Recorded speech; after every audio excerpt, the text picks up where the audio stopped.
रूपाय विश्वोत्पत्त्यादि तवे तापत्रय विनाशाय गोविन्दाय वयं नमः। कृष्णाय वासुदेवाय हरये परमात्मने प्रणतः क्लेशनाशाय गोविन्दाय नमो नमः। वसुदेवसुतं देवं कंसचाणूरमर्दनं देवकी परमानन्दं कृष्णवन्दे जगद्गुरु।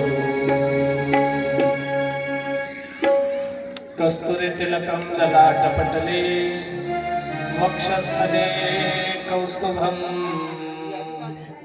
नासाग्रे वरमौक्तिकं करतले वेणुकरे कङ्कणम्। सर्वाङ्गे हरिचन्दनं सुललितं कण्ठे च मुक्तावली गोपस्त्री परिवेष्टितो विजयते गोपालचूडामणि। करारविन्देन पदारविन्दं मुखारविन्देन विनिवेशयन्तम्। वटस्य पत्रस्य पुटे शयानं बालं मुकुन्दं मनसा स्मरामि। सुखावसाने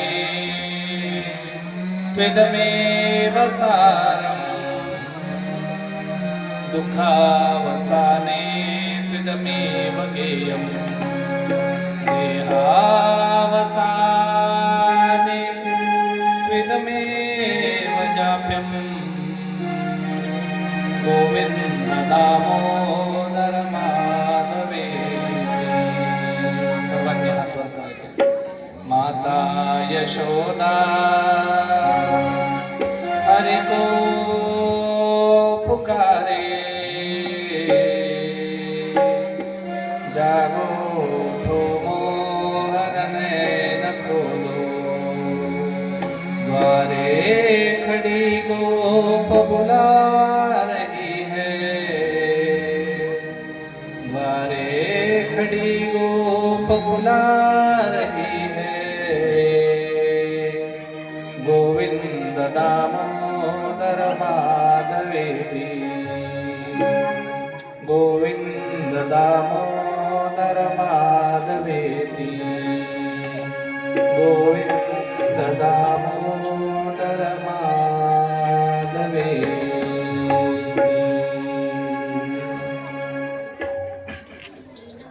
गोपाला गोपाला रे प्यारे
विद्या आराध्य दैवत भगवान श्री गजानन, माता सरस्वती, ग्रामदैवत असणाऱ्या प्रभू हनुमंतराया, भगवान शंकरांच्या, सीतापती रामचंद्रांच्या, ग्रामदैवत, कुलदैवत आणि साधू संतांच्या चरणावरती शिरसाष्टांग वंदन करून आज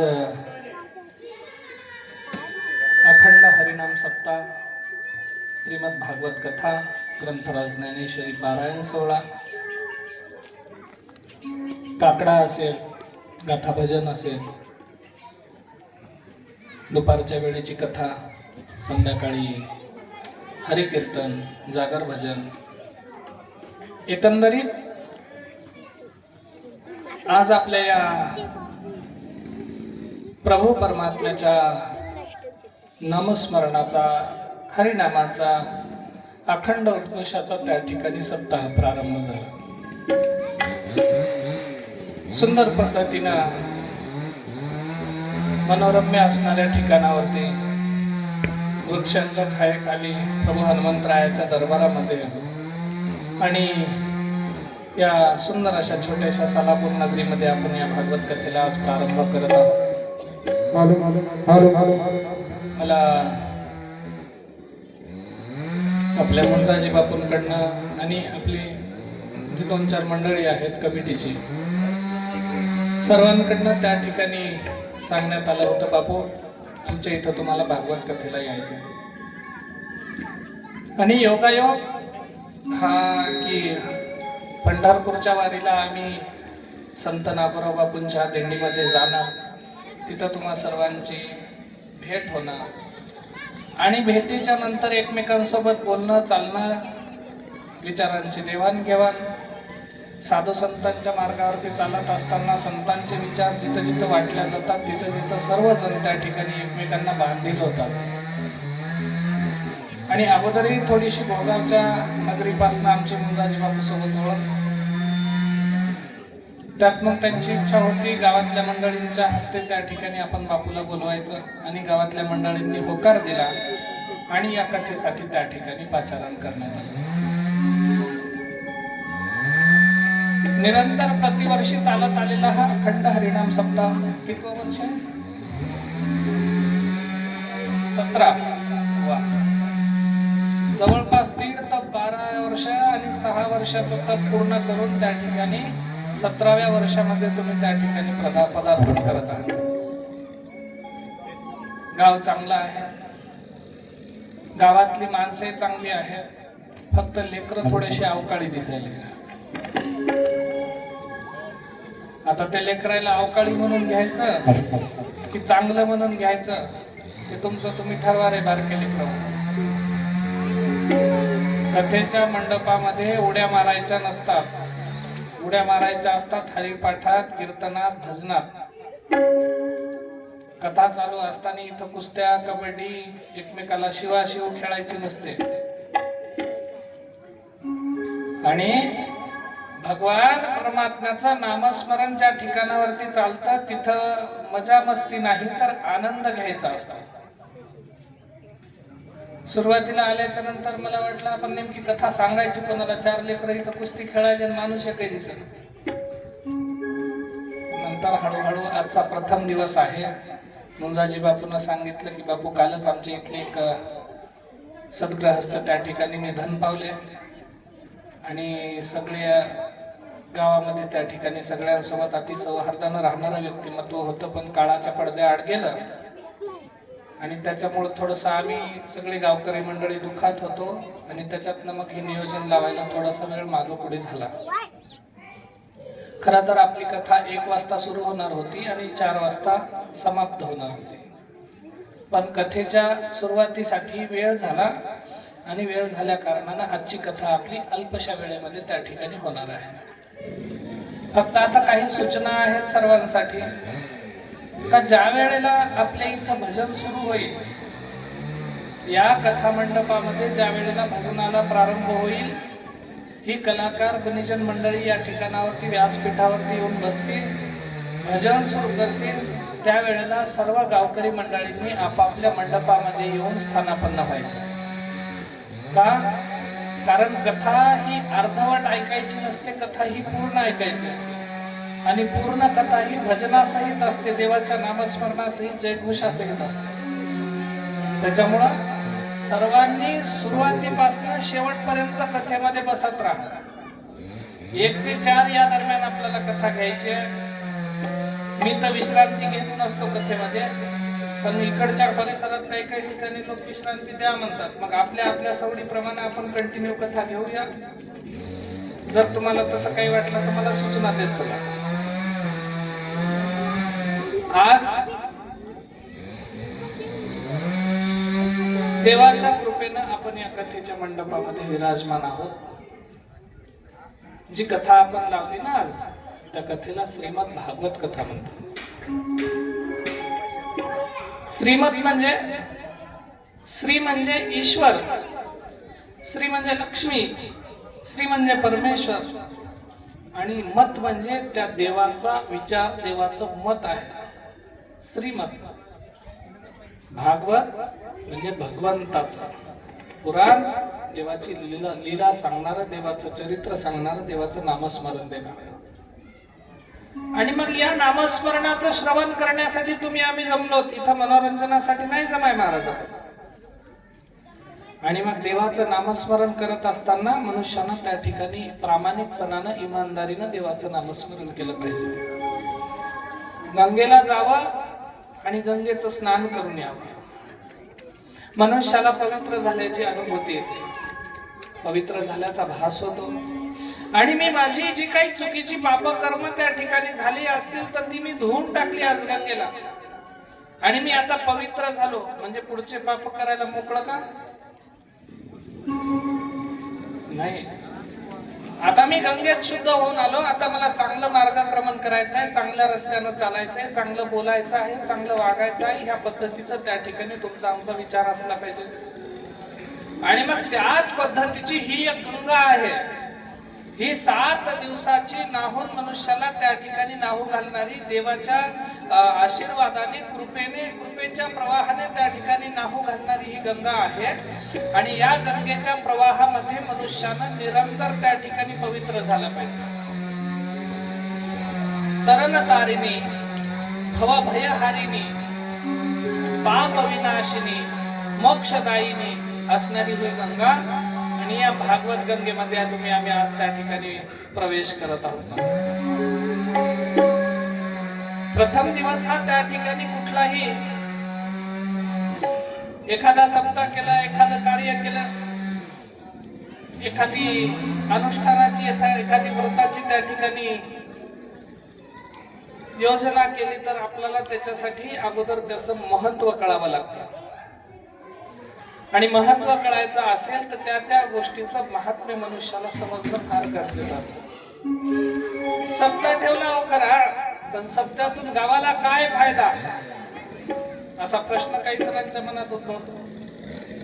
कथा ठेवली पण कथेतून आपला काय फायदा हाही प्रश्न उद्भवतो. मग देवाची कथा श्रवण करत असताना कथेचा फायदा काय? एका जणाने आपल्या गावातल्या माणसाला प्रश्न केला, अरे म्हणला वेडे आहात तुम्ही सगळे का?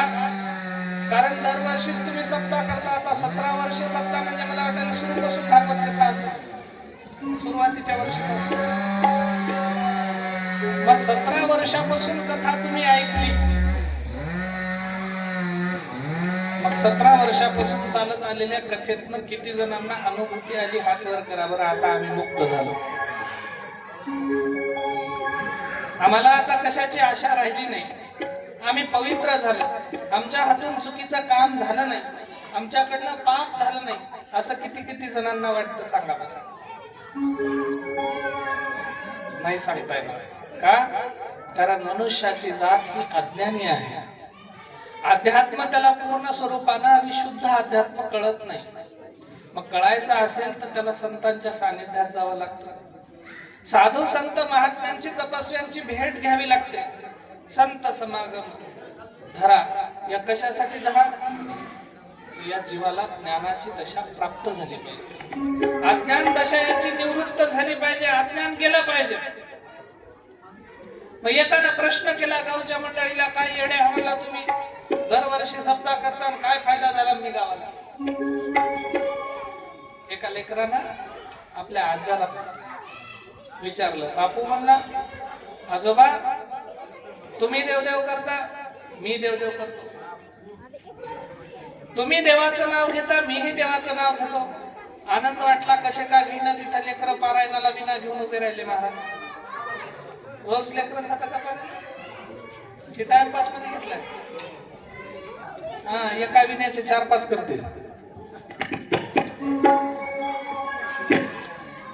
तुम्ही देवदेव करता आणि मी देवधर्म करतो. तुम्ही देवाचं नाव घेता, मीही घेतो. तुम्ही हरिपाठ करता, मी हरिपाठ करतो. तुम्ही कथा ऐकता, मी ऐकतो. सगळ्या गोष्टी उलट तुम्हाला होईना, तुमच्यापेक्षा मी चांगलं करतो म्हणला. पण तरी देखील आमचे पार्टीचे बापू आमच्या सोबत आले आता येताना गाडीवर. सगळं करत असताना समाजात तुम्हाला मान जास्त भेटतो, मला मानच भेटत नाही म्हणलं. कोण? नातू आज्याला म्हणायला, आजोबा तुम्हाला चांगला मान भेटतो समाजात, मला मान भेटत नाही म्हणे. तुमच्यासारखा मी देवदेव करतो? मला याचं उत्तर द्या, का असं?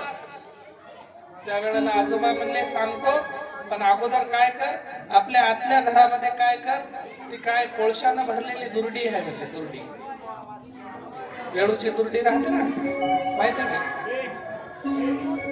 ती कोळशानं भरलेली दुर्डी घे, ती त्याच्यातले कोळशे खाली टाकून दे आणि घेऊन येऊन गंगेला जाऊन ती दुर्डी पाण्यानं भरून आण म्हणले माझ्यासाठी. दुर्डी माझ्यासाठी पाण्यानं भरून घेऊन ये. मग भरून घेऊन ये म्हणल्यावर नातू छोटासा होता, त्याला काही माहितच नाही व्यवहार जगाचा काय असतो. आला, गंगेच्या पाण्यामध्ये गेला, दुर्डी पाण्यात बुडवली, आजोबाकडे घेऊन येणार, पाण्याच्या बाहेर काढली, बाहेर येईपर्यंत रिकामी. परत पाण्यात बुडवली, काढली, आजोबाकडे येणार, परत रिकामी. 1 वेळ, 2 वेळ, 3 वेळ, 4 वेळ, त्यानं खूप वेळा प्रयत्न केला. दुर्डी काय पाण्यानं भरण. आजोबाकडे आला आणि आजोबाकडे येऊन आजोबाला विचारायला लागला, तुम्हाला माझ्या प्रश्नाचं उत्तर द्यायचं नव्हतं तर द्यायचं नव्हतं, पण तुम्ही मला दिवसभर बेजार केलं. मला दुर्डी पाण्यानं भरून आण म्हणून. दुर्डी कधी पाण्यानं भरत असते का? पाण्यानं दुर्डी भरत असते का? आजा म्हणले, अरे वेड्या, मला तुला दुर्डी भरायला पाहिजे नव्हती आणि मला दुर्डीत पाणी पाहिजे नव्हतं. मला फक्त एक गोष्ट सांग, ज्या वेळेला तू दुर्डी घेऊन गेला, ही दुर्डी होती कशाची? त्याने सांगितलं, कोळशाची. मग कोळसा काढून टाकून दुर्डी घेऊन जात असताना ती दुर्डी कशी होती? ते म्हणजे काळी होती. मग तू इतका वेळ पाणी भरण्याचा प्रयत्न केला, पाण्यात बुडवली बाहेर काढली, बुडवली बाहेर काढली, कितीतरी वेळा त्याच्यावरती ती प्रक्रिया झाली. काढलेल्या दुर्डीला आता एकदा निहाळून पाहे म्हणजे तू दुर्डी कशी आहे. त्यानं निहाळून पाहिला, पांढरी शुभ्र दुर्डी त्या ठिकाणी दिसली. तिची सगळी काळोख त्या ठिकाणी निघून गेलेली होती. आणि सगळी काळोख निघून गेल्याच्या नंतर आजोबांना सांगितलं, जसं या काळ्या असलेल्या दुर्डीला तू बार पाण्यातून बुडून काढलं, ही शुद्ध झाली, ही पांढरी शुभ्र झाली, हिच्यातला मळ निघून गेला. त्याच पद्धतीनं सप्ताह काही एका दिवसामध्ये मनुष्याचं कल्याण करत नाही, एका वर्षात कल्याण करत नाही. सप्ताह निरंतर दरवर्षी मनुष्याला चुकल्या कर्मावरती पांघरण टाकून पुन्हा नव्यानं त्याला चालण्यासाठी शिकवतो. अंतरातला एक मळ या सप्त्याच्या गंगेमध्ये बुडू निघाल्याच्या नंतर, कथेच्या गंगेमध्ये प्रवाहित झाल्याच्या नंतर एक काम जातो, क्रोध जातो, मद मत्सर दंभ अहंकार, एक वस्तू याच्या निघून जायला लागतात. जीवाला शुद्धतेची अनुभूती होते आणि हा जीव पवित्र होतो. याला सत्यात्म मुक्त व्हायची किंवा काही आवश्यकता नाही, किंवा याला कुणाची बरोबरी करायची आवश्यकता नाही. हा जीव पूर्ण होण्यासाठी याला त्या ठिकाणी ही प्रक्रिया करावी लागली. मग मी त्या पद्धतीचं आचरण केलं म्हणून समाजात माझी प्रतिष्ठा आहे. तू देखील त्याच पद्धतीचं आचरण कर. समाजात आज नाही तुला जरी किंमत भेटली तर भविष्यात तुला किंमत भेटणार आहे. हे त्या आजोबांना सांगितलं, लेकराच्या लक्षात आलं.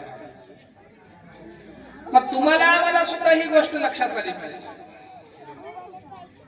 आणि म्हणून ही कथा श्रवण करत असताना देवाच्या नामसंकीर्तन साधन पैसोपे जळतील पापे जन्मांतरीचे, जळतील पापे जन्मांतरीचे, जळतील पापे जन्मांतरीचे. संकीर्तन साधन पैसोपे जळतील पापे जन्मांतरीचे, जळतील पापे जन्मांतरीचे, जळतील पापे जन्मांतरीचे. नरगतीचा या जावे वनांतरा, नरगतीचा या जावे वनांतरा, नरगतीचा या जावे वनांतरा, नरगतीचा या जावे वनांतरा, नरगतीचा या जावे वनांतरा. सुखे तो घरा नारायण, सुखे तो घरा नारायण, सुखे तो घरा नारायण.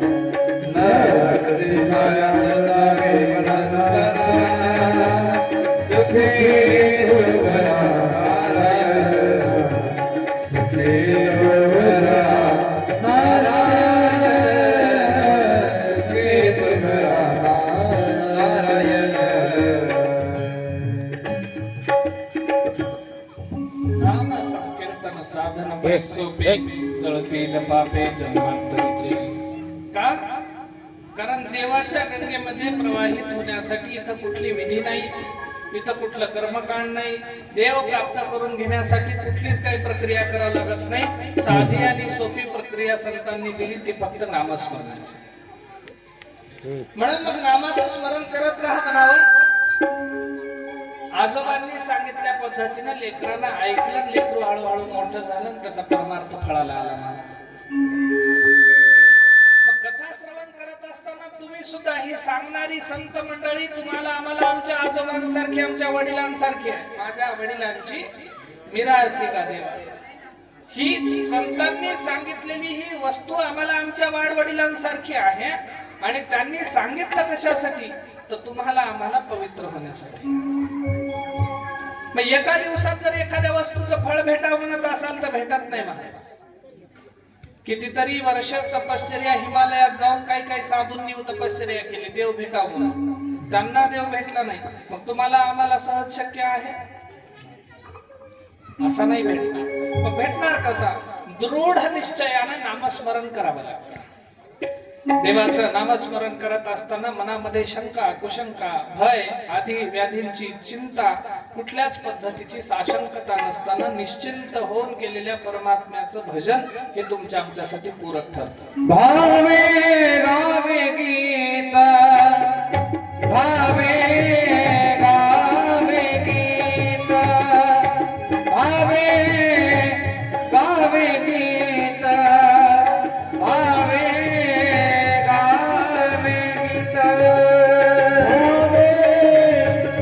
गावे गीत भावे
भावे गावे गीत. महाराज म्हणले देवाचं नामस्मरण हे भावानं करायचं, दृढ भावनेनं करायचं आणि समरसतेनं केलं पाहिजे. त्याच्यामध्ये सहभागी मनुष्य झाला पाहिजे. आता हे या चौरंगानं या टेबलानं असू द्या या माईकनं कितीतरी कीर्तन ऐकलं ना, याच्यात आवाज झाल्याच्या नंतरच तुमच्यापर्यंत आवाज येतो. कितीतरी कीर्तन ऐकले पण याचा उद्धार करून घेता येतो का? नाही. का? कारण याचा जीव नाही, हे जड आहे, निर्जीव आहे. पण तुम्हाला आम्हाला जर त्या ठिकाणी एखादा कीर्तन एखादी कथा एखादं नामस्मरण जर प्राप्त झालं तर तुमच्या आमच्या जीवाचा उद्धार होऊ शकतो. एकदा देवाचं नामस्मरण मनुष्याला जर प्राप्त झालं तर पुन्हा त्याला देव हुडकायची गरज नाही. स्वतः तो तुकोबाराया म्हणले देव शोधायासी गेलो, माझा मीच देव झालो, इतरत्र शोधायची गरज नाही. आणि ही कथा अशा पद्धतीची आहे का तुम्हाला देव चराचरात त्या ठिकाणी दिसायला दृष्टी त्या पद्धतीची देते. शोधात बसायची गरज नाही, ती स्वतः प्राप्त करून देते त्या पद्धतीची दृष्टी. काही जण नजरेला दिसेना म्हणून चष्मा घालतात, खूप जणांना का घालतात? का समोरचं दृश्य आपल्याला सचित्र दिसावं, चांगलं दिसावं, व्यवस्थित दिसावं. ही भागवत नावाची तरंतारिणी गंगा मनुष्याला त्या पद्धतीचा चष्मा देते, त्या पद्धतीची दृष्टी देते, त्या पद्धतीची नजर देते. आणि मग या भागवताचं प्रथम दिवसाला महात्म्य श्रवण केलं जातं. महात्म्य काय? तर धर्मरूपी असणाऱ्या बैलाला पृथ्वीरूपी असणाऱ्या गायीवरती कली नावाचा त्या ठिकाणी अत्याचार करत होता. राजा परीक्षितीनं पाहिलं आणि राजा परीक्षितीने पाहून कलीचं दमन केलं. मर्दन करताना त्याला काढून टाकत असताना तो शरण आला आणि शरण येऊन त्या ठिकाणी त्या कलीनं त्याला आसरा मागितला परीक्षितीपाशी. परीक्षितीनं आसरा त्याला दिला कुठं? कनक आणि मदिरा. जिथं जिथं त्या ठिकाणी चुकीच्या गोष्टी आहेत त्या त्या ठिकाणी कलीला वास्तव्याला जागा दिली. सगळ्यात अगोदर सुवर्णावरती, आणि सुवर्णावरती कली त्या ठिकाणी आरूढ झाला. राजाच्या मस्तकावरती सोन्याचं मुकुट होतं.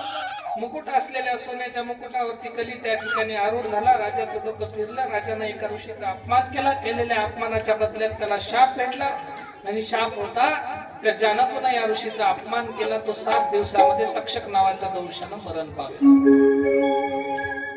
7 दिवसात. आणि तुम्हाला आम्हाला सर्वांना सुद्धा 7च दिवसात मरायचंय महाराज. हो, तुम्ही म्हणसाल का इथं आम्हाला माराय आल्या का?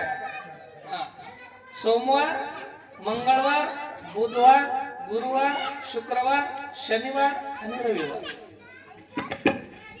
जगातली कुठलीही व्यक्ती जर मरण पावली असेल तर या 7 वारापैकी एकाच वाराला गेली, 8वा वारच नाही. आणि मग 7 दिवसात त्या ठिकाणी मरणाचं भय किंवा मरणाची यातना त्या ठिकाणी निवृत्त करायची असेल तर देवाला शरण जाणं गरजेचं आहे. आणि देव प्राप्त करायचा असेल तर अगोदर संताला शरण जाणं गरजेचं आहे. आणि संत ओळखणंच या कलियुगामध्ये फार कठीण झालं. नेमकं संत कोणाला म्हणावं? दुराचारी लोक संतत्वाचा वेश धारण करून समाजामध्ये फिरतात, समाज त्यांची वाहवा करतो, कुठंतरी लफड्यामध्ये गटून पडतात आणि समाजाची पुन्हा संतांवरची श्रद्धा कमी होते. एखाद्याला साधू म्हणावं त्यानं कुठंतरी चोरी करावी, एखाद्याला साधू म्हणावं त्यानं कुठंतरी कुठल्या तरी स्त्री सोबत अत्याचार करावा, एखाद्याला साधू म्हणावं त्यानं कुठल्या तरी आगाऊ व्यसनामध्ये अडकून पडावं. आणि तो समाजामध्ये जेव्हा फिरतो तेव्हा समाज त्या ठिकाणी म्हणतो का बाबा हे महाराज लोक काय आता नीट राहिले नाही, आता समाजात संत राहिले नाही. ही भावना संतांच्या बाबतीत त्या ठिकाणी समाजाची होते. पण मुळात संत हे दिसण्यावरून ओळखता येत नाहीत, संत हे आचरणावरून ओळखता येतात. दिसणं हा वरपांग त्याचा वेश झाला, पण आचरण हे त्याचं कायम त्या ठिकाणी प्रचितीचा तो आरसा झाला. आचरणानं संत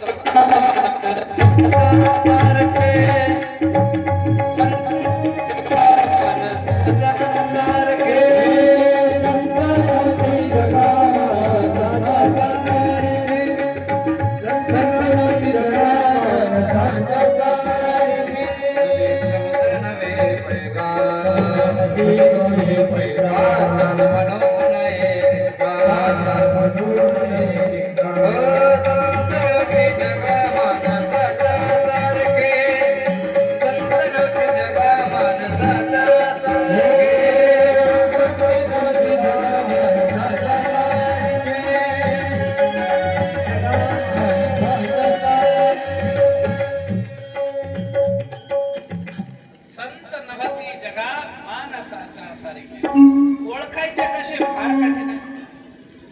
मग तुकोबारायांनी संत ओळखण्याची एक दृष्टी तुम्हाला आम्हाला दिली. दया करणे जे पुत्रासी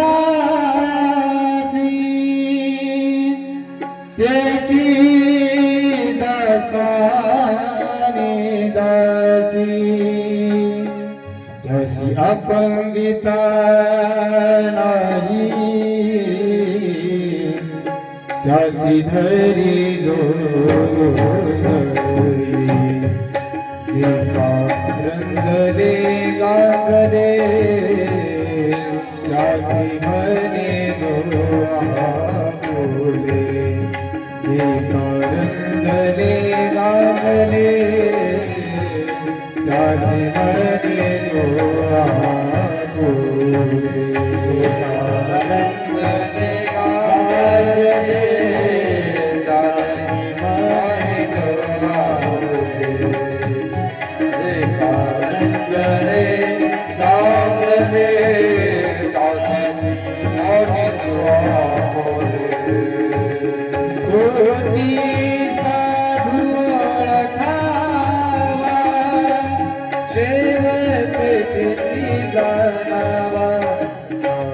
रंगले गागले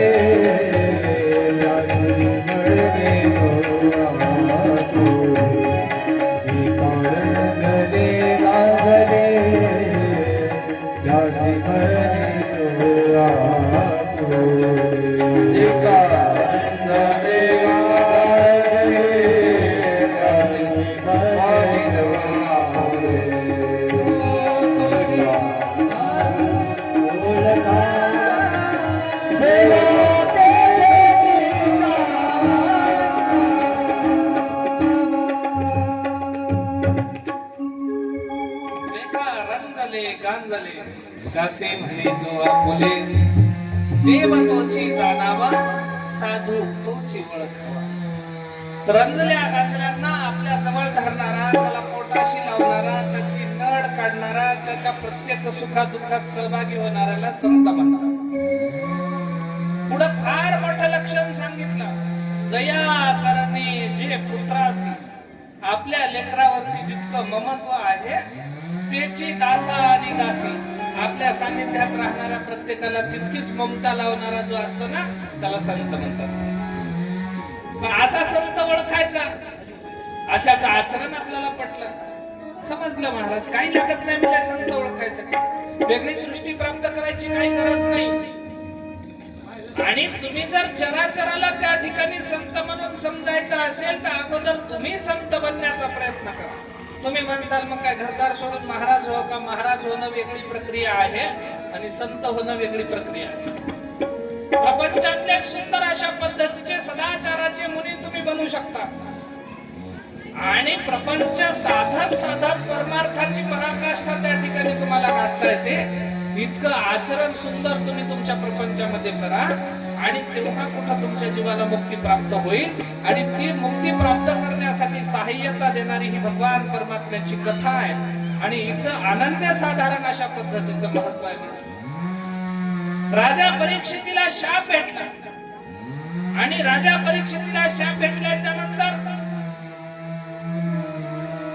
शुकमुनी महाराजांपाशी शरण आला. महाराज काही करा, माझ्या हातून एक पाप झाला, एका ऋषीच्या माझ्याचा अपमान झाला. आम्ही तर कितीतरी माणसांना रोज लताडून बोलतो महाराज, रोज आम्ही कितीतरी पाप करतो, कितीतरी साधू संतांच्या वचनांवरती शंका कुशंका उत्पन्न करतो, कितीतरी साधू संतांना नावं बोटं ठेवतो. मग परीक्षितीकडनं एक चूक झाली, कलीच्या आविर्भावामध्ये माझ्या जीवाचा आहित होण्यासारखं एक कार्य मी केलंय, मला तुम्ही कृपा करून शरणागत करा, मला तुमच्या चरणाशी थाळा द्या आणि अशा अशा पद्धतीनं मला शाप भेटलाय, मला त्याच्यातनं उशाप पाहिजे. परीक्षिती महाराज त्या ठिकाणी शुकमुनी महाराजांना शरण गेले. शुकमुनी महाराज म्हणजे काळजी करू नको, एक गोष्ट आहे, अरे हरीची कथा तुला मी त्या ठिकाणी सांगतो. मरणाचं भय असेल तर मरणाचं भय त्या ठिकाणी दूर होईल, दुःख असेल तर दुःख दूर होईल. साक्षात हरीची त्या ठिकाणी जीवनामध्ये कृपा तुला त्या ठिकाणी प्राप्त होईल, काळजी करू नको. मग काय करायचं? त्यावेळेला शुकमुनी महाराजांनी सांगितलं, तुला 7 दिवस माझ्याकडनं त्या ठिकाणी कथा ऐकावी लागेल. राजा परीक्षिती म्हणला, महाराज असंही आता मरायचं आहे, तसंही मरायचं आहे आणि तक्षकाच्या भीतीनं त्या ठिकाणी आता आपलं आयुष्यच आता जर संपत असेल तर कोण्या साधूच्या संगतीत का आपण राहू नये. मी तुम्हाला शरण आहे महाराज, मला तुम्ही सांगा काय करायचं. महाराज म्हणले, काळजी करू नको रे परीक्षिता, एक गोष्ट कर, सुंदर अशा पद्धतीचं आयोजन कर. कशासाठी? की तुझ्या सोबत 4 इतर लोकांना सुद्धा कथा ऐकता आली पाहिजे. मुख्य श्रोता तू आहेस, मुख्य वक्ता मी आहे, आराध्य भगवान श्री कृष्ण परमात्मा आहे. सत्यम परम धीमहि, ही भागवताची कथा कुण्या एकाला शरण नाही महाराज, कुण्या एका देवाचं वर्णन करत नाही. 6 शास्त्र, 18 पुराण आणि 4 वेदांची त्या ठिकाणी सारामृत वचन त्या ठिकाणी या भागवत महापुराणामध्ये. आणि मग सगळ्या शास्त्रांचा 18 पुराणांचा सार याच्यात घेतलाय. त्याच्यामुळे हे शरण कुण्या एकाला नाही.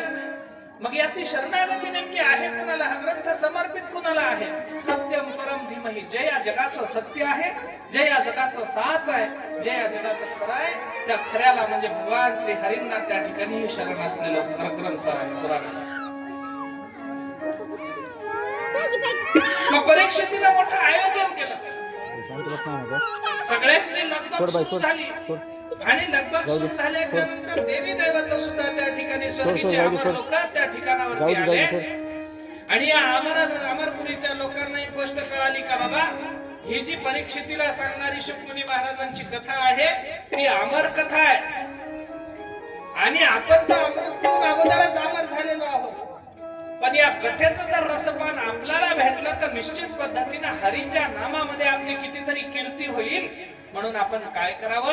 शुकमुनी महाराजांकडनं कथेची, अमर कथेची त्या ठिकाणी निमित्ती आपण विचारून घ्यावी. म्हणून या परीक्षितीच्या दरबारात सगळे शुकमुनी महाराजांपाशी सगळे देवी दैवत आले आणि सगळे अमरापुरीचे लोक येऊन शुकमुनी महाराजांना म्हणतात, महाराज आम्ही अमृत पिऊन तृप्त झालो, पण आम्हाला त्या अमृताची आता गोडी वाटेना. अहो म्हणले, हे कल्पतरू त्या ठिकाणी स्वर्गाची प्राप्ती करून देऊ शकतो. चिंतामणी भौतिक या लोकांची सुख समृद्धीची व्याप्ती प्राप्ती करून देऊ शकतो. पण हरीच्या नामामध्ये जे रसायन आहे हरिनामाचं जे रसायन आहे, त्याच्यातलं जे सुख आहे, त्याच्यातला जो आनंद, त्याच्यातला जो उत्साह आहे, तो आमच्या स्वर्गाच्या अमरापुरीला नाही महाराज, तो या भूमीवरती आहे. आणि तो तुम्ही आम्हाला द्या. हवं तर आम्ही अमृताचा कुंभ तुम्हाला देऊन टाकतो. अमृताचा कुंभ, अमृताचा घडा आम्ही तुम्हाला देतो. तुम्ही ते परीक्षितीला देऊन टाका आणि आम्हाला फक्त त्या ठिकाणी ही अमर कथा तुम्ही द्या. हरिनामाचा हा प्याला आम्हाला तुम्ही पिऊ द्या, असे देवी दैवत म्हटले. त्यावेळेला उपहासानं शुकमुनी महाराजांनी त्यांना त्या ठिकाणी हसले. आणि तुम्ही याच्या लायक नाही का? कारण ज्याला हरीच्या नामाची अमर कथा प्राप्त करायची आहे, त्याला या कर्मभूमीवरती, या पृथ्वीवरती जन्माला यावं लागतं. आईच्या पोटी, संतांच्या सानिध्यात, आणि या पृथ्वीवरती त्याला जन्माला यावं लागतं. मृत्यू लोकाला जन्म आल्याच्या नंतर त्याला देवांचं, संतांचं रसायन त्या ठिकाणी प्राप्त होतं. आणि ते तुमच्यासाठी नाही, या राजा परीक्षिती आणि त्याच्यासाठी आहे. स्वर्गीचे अमर निराश होऊन निघून गेले आणि परीक्षिती त्या ठिकाणी आनंदित झाला. किंवा स्वर्गाचे लोक अमरत्वाचा, अमृताचा घडा घेऊन आल्याच्या नंतर सुद्धा जी कथा त्या ठिकाणी शुकमुनी महाराजांनी दिली नाही, ती मला देतात. आणि ही जी कथा आता त्या ठिकाणी शुकमुनी महाराज त्या परीक्षितीला सांगत होते, तीच कथा नैमिषारण्यामध्ये 7 अरण्यांपैकी एक अरण्य, जिथं ब्रह्माजींचं चाक त्या ठिकाणी रथाचं फसलं होतं, त्या नैमिषारण्यामध्ये त्या ठिकाणी सूत आणि शौनक आदी ऋषीमुनींचा मेळा त्या ठिकाणी जमला. आणि शौनक नावाच्या ऋषींनी सुतजी महाराजांना प्रश्न विचारला, महाराज अहो, आम्हाला काहीतरी या जीवाच्या उद्धाराचं एखादं कथन सांगा. या जगामध्ये कितीतरी लोक त्या ठिकाणी अज्ञानी आहेत. खूप देवदेव करतात, पण नेमका देवदेव कोण्या पद्धतीने करावा हेच त्यांना कळत नाही. देवाच्या सानिध्यात रोज जातात, रोज देवाच्या पाया पडतात, रोज दिवा लावतात, रोज अगरबत्ती ओवाळतात, फुलं वाहतात, नारळ फोडतात, पाया पडतात, लोटांगण घालतात, पण तरी देखील त्यांना जीवाच्या मुक्तीचं कुठलंही साधन त्या ठिकाणी कळत नाही. आणि मग त्यांना साधन कळायचं असेल तर एखादी काहीतरी आम्हाला वस्तू तुम्ही सांगा. कोण म्हणायला लागला? शौनक मुनी, त्यांचे सहकारी. कुणाला? या सुतजी महाराज. आता ही कथा काय साधी सुधी नाही महाराज. पूर्वी हिला अमर कथा म्हणत होते. भगवान शंकरांनी माता पार्वतीला सांगली. पार्वतीच्या त्या ठिकाणी सांगण्याच्या या अनुसंधानामध्ये शुकमुनी महाराजांना प्राप्त झाली. हीच कथा नारायणांनी ब्रह्माजींना दिली सृष्टीच्या उत्पत्तीसाठी. हीच कथा ब्रह्माजींनी त्या ठिकाणी सनकादिकांना दिली धर्माच्या प्रसारासाठी. हीच कथा सनकादिकांनी नारद महर्षींना दिली अध्यात्मासाठी, प्रसारासाठी, प्रभूच्या नामस्मरणासाठी. नारदांनी हीच कथा त्या ठिकाणी व्यास महर्षींना दिली. व्यास महर्षींची ही कथा त्या ठिकाणी शुकमुनी महाराजांकडे आली. शुकमुनी महाराजांनी ही कथा परीक्षितीला दिली. आणि हीच कथा त्या ठिकाणी सुतजी महाराज शौनक ऋषी मुनींना नैमिषारण्यामध्ये सांगत होते. सुंदर अशा पद्धतीची ही कथा. महत्व कळाल्याशिवाय मनुष्याला दिव्य दृष्टी प्राप्त होत नाही. मग दिव्य दृष्टी प्राप्त करायची असेल तर अगोदर कथेचं महात्म्य त्या ठिकाणी श्रवण करावं. एक दिवस अधिकाराचा, एक दिवस मोक्षाचा, एक दिवस महात्म्याचा, एक दिवस फलप्राप्तीचा, संतांच्या संगतीचा, देवाच्या दृष्टांताचा, परमात्म्याच्या साक्षात्काराचा एक दिवस त्या ठिकाणी तुमच्या आमच्या नजरेसमोर येईल. पण त्याच्यासाठी तुम्ही आम्ही सज्ज असावं लागतं.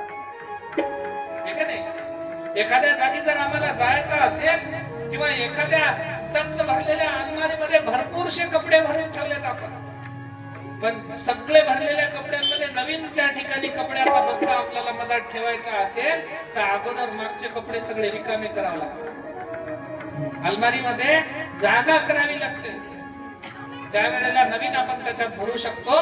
त्या न्यायाप्रमाणे मनुष्याला जर कथेतले चांगले चांगले शब्द अंतर्भूत करायचे असतील तर अगोदर मनातला कल्प विकल्प, संशय, वासना, इच्छा, तृष्णा, आशा, मनशा या सगळ्या गोष्टी त्या ठिकाणी एका एकाने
गोपाळ राये तेथे तुका मन चित्त राहे तुका मन चित्त राहे तुका मन चित्त राहे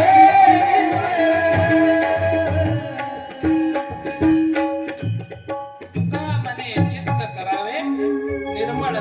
चित्ताला त्या ठिकाणी निर्मळ करावं लागतं. आता तुम्ही म्हणसाल महाराज आम्ही काही एवढे मळकटल्या चित्ताचे आहो का? आम्ही देवदेव दररोज करतो, आम्ही प्रतिदिन करतो, आम्ही काही इतक्या मळक्या विचारांचे आहो का?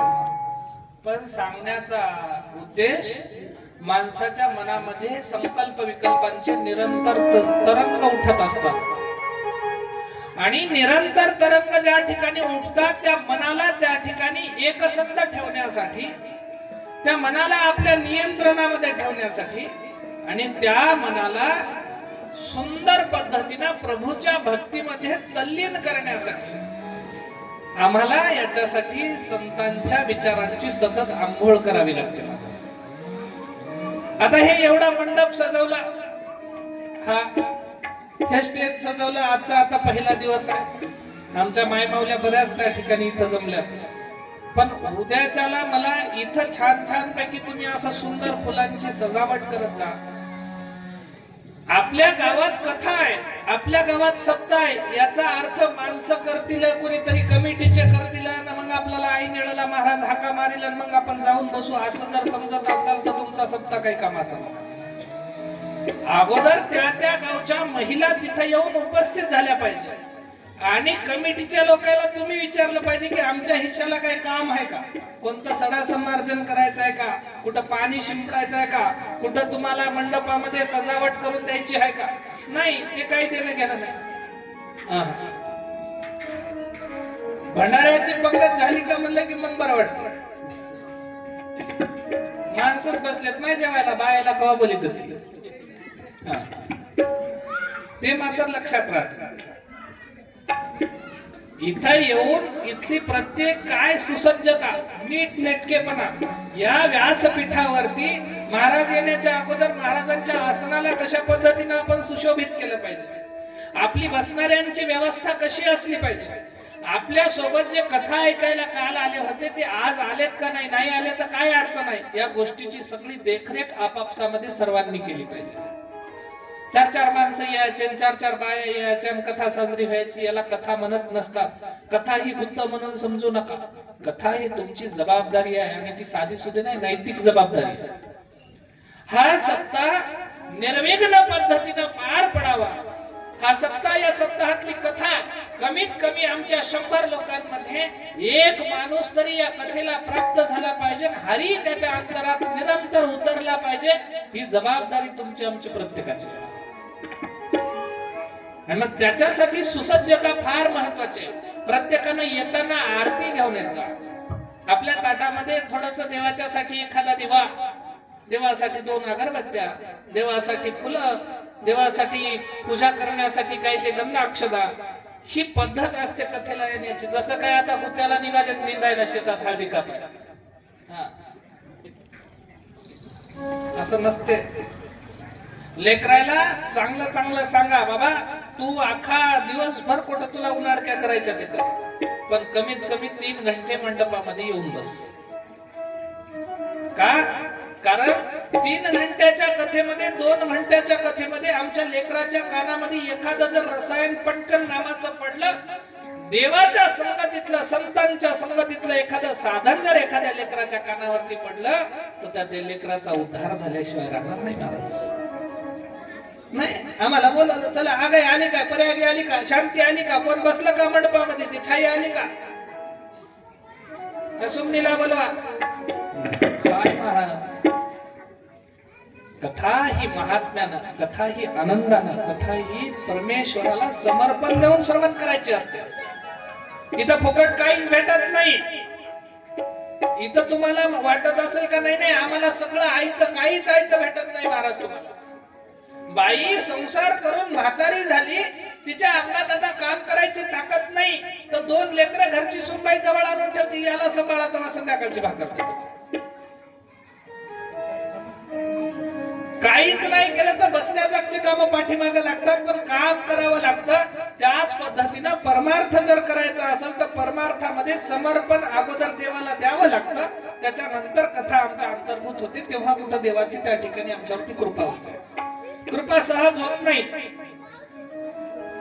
आणि मग त्या कृपेला प्राप्त करायचं असेल तर देवाच्या नामाचं महत्व आम्हाला आधी कळालं पाहिजे.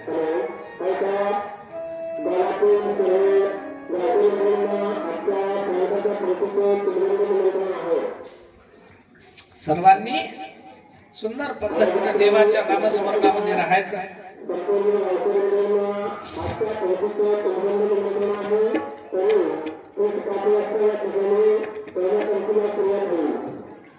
पहा बरं किती काळजी आहे तुमची. कथेतून जाऊन कधी जेवायला करतील, कधी खातील, काही देणं घेणं नाही. समाधान, कथा ऐकायचं, जेवायचं, रटाडून बांधून घ्यायचं, निघून जायचं. हे की नाही? आता बांधून नेऊन काय रात्री खाता काय सकाळी? देवाच्या रसायनामध्ये एकदा तुम्ही सम्मिलित झाले का तुम्हाला इतरत्र काही करायची गरज नाही. या भक्ती महात्म्यामध्ये महाराज नारदाची सनकादिकांसोबत भेट झाली. सनक, सनकादिक, सनंदन आणि सनत कुमार ब्रह्मदेवाचे 4 पुत्र. आणि ब्रह्मदेवाच्या 4 पुत्रांना ते जगतामध्ये भ्रमण करत होते. करत असताना ते फिरत फिरत त्या ठिकाणी जात असताना नारद महर्षींची त्यांना भेट झाली. आणि भेट झाल्याच्या नंतर या नारदांना त्या सनकादिकांनी विचारणा केली, बाबा काय कुठं कसं काय काय करता काय नाही. या नारदांनी एक प्रसंग सांगायला सुरुवात केली. देवा म्हणले, मी या चराचरात फिरलो, पण देवाचं नाव या पृथ्वीवरती आहे.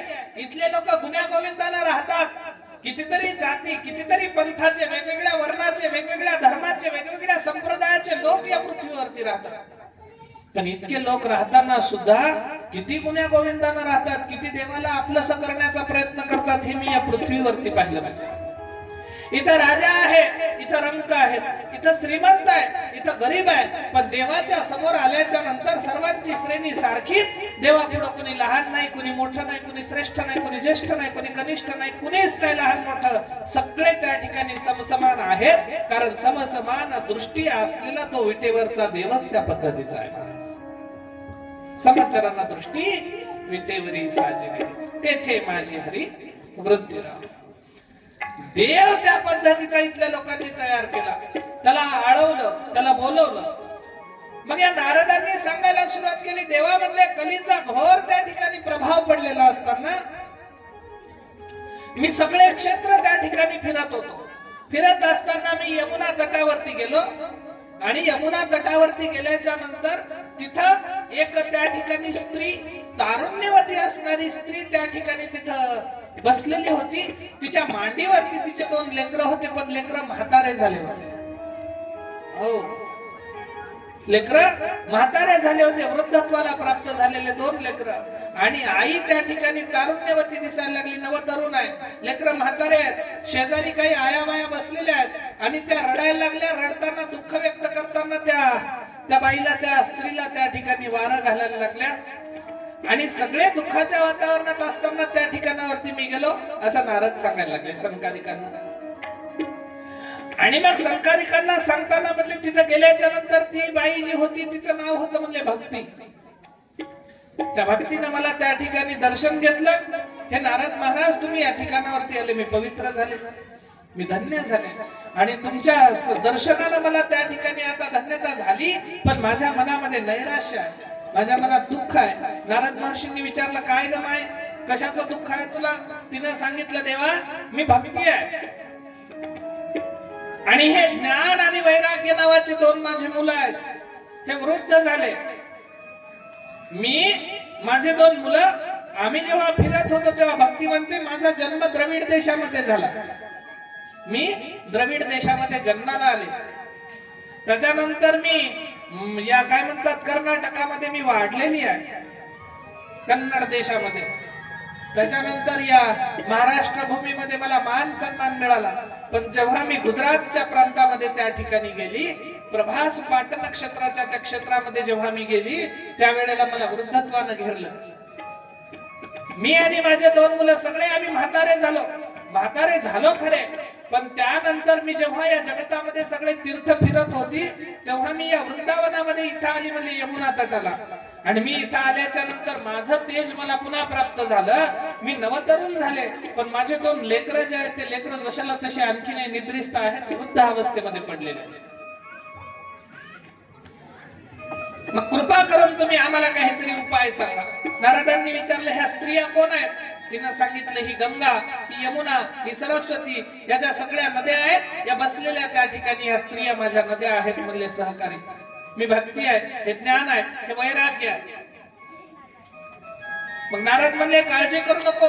लेकरांच्या कानामध्ये त्यांनी वेदमंत्र टाकले तरी लेकरं जागे होईना. लेकरांच्या कानामध्ये त्यांनी मंत्रांचा जयघोष केला, देवाचं नामस्मरण टाकलं तरी काही जागे होईना. मग करायचं तर काय करायचं? नारदांनी वेदोक्त सगळ्या गोष्टी त्या ठिकाणी, शास्त्रशुद्ध गोष्टी त्यांना ऐकू घातल्या. लेकर थोडेसे जागे झाले खरे, पण त्यांच्या अंगावरची, त्यांच्या त्यांच्यावरची त्या ठिकाणी तंद्रा, त्यांच्यावरची त्या ठिकाणी ही काय अशुद्धी, ते काय म्हणतात बेशुद्धीपणा त्या ठिकाणी जात नव्हता. नाही, भक्ती म्हणली माझ्या लेकरांना पूर्ववत करा. कसं करायचं?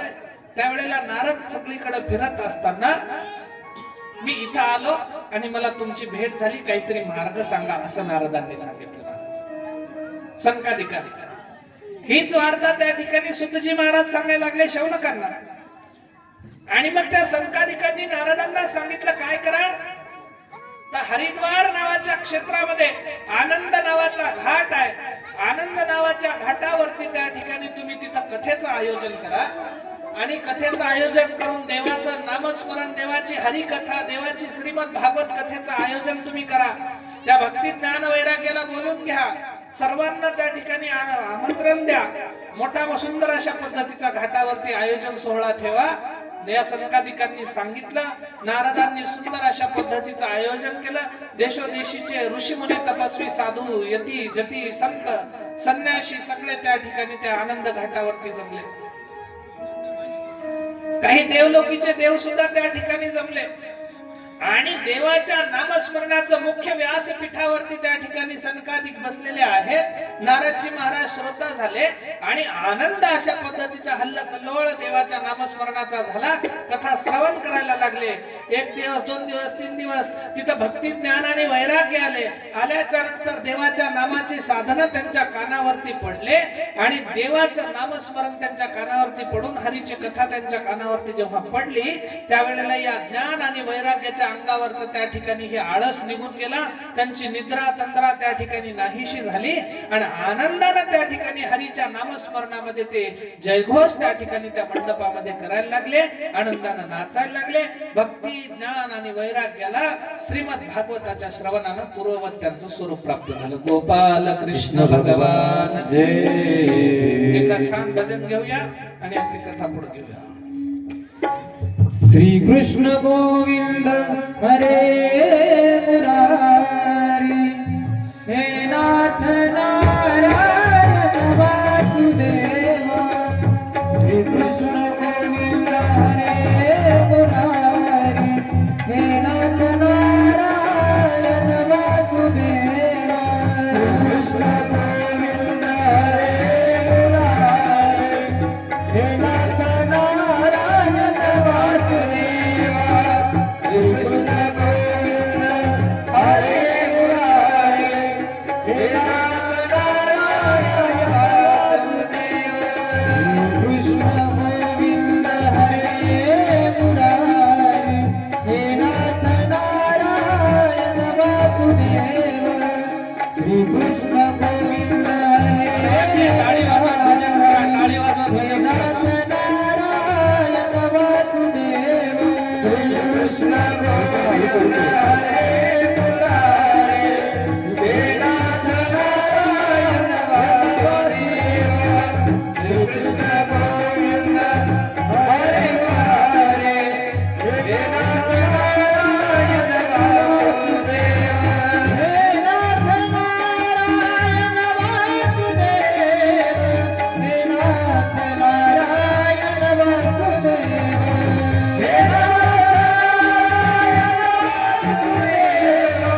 हे नाथ नारायण वासुदेवा, हे नाथ नारायण वासुदेवा.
गोपाल कृष्ण भगवान की जय। भगवान परमात्म्याच्या भक्ती रसामध्ये त्या ठिकाणी ज्ञान भक्ती वैराग्य नाहून निघाले.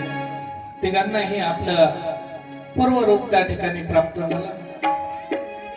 आता कसं आहे महाराज, देवाचं अनुसंधान साधत असताना मनुष्याला फार त्या ठिकाणी सजगतेनं राहणं गरजेचं आहे. कारण संत वारंवार सांगतात,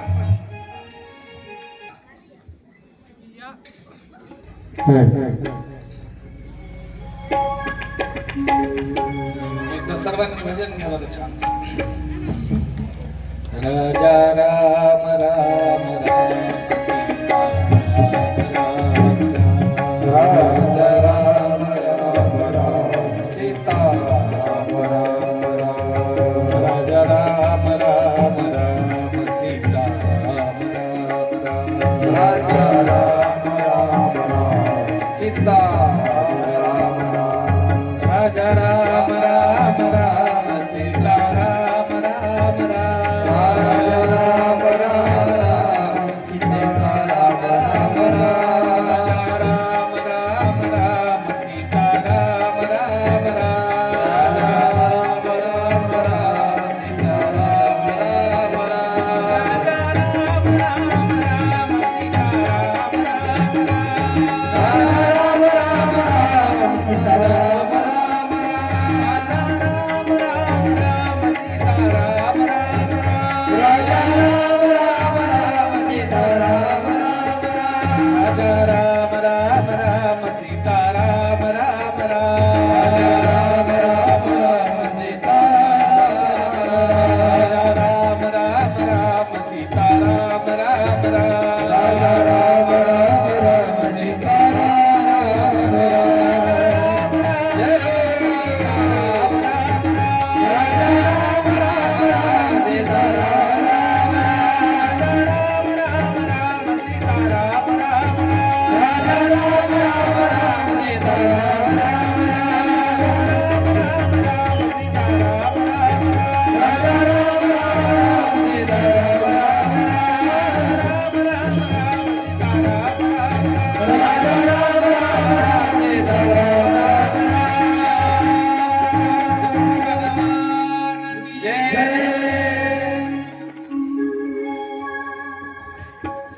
कसं आहे महाराज, गाडी नेमकी रुळावर आली की कोणीतरी तिला खाली ढकलण्याचा प्रयत्न करतं. बरोबर आहे? सोपं सांगू का तुम्हाला?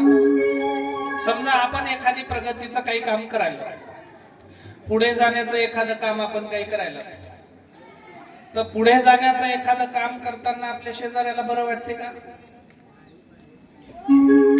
वाटते का बरं? वाटते की नाही? नाही का? मग एवढे वगळे शेजारी काला ठेवल्या? सहजासहजी ही माया आहे महाराज. इथले नाते, इथले गणगोत हे सगळे क्षणिक आहेत, हे कायम शाश्वतीला जाणारे नाही. एक गोष्ट कायम लक्षात ठेवा, तुम्ही महाराज माणूस याच वर्षी बोलवला वाटते कथेला, पहिलीच बार आला ना, तुम्हाला खूप गोष्टी शिकायसारख्या भेटतील. कसं आहे, या जन्मामध्ये तुमचं कोणीच नाही हे तुम्ही रोज म्हणता.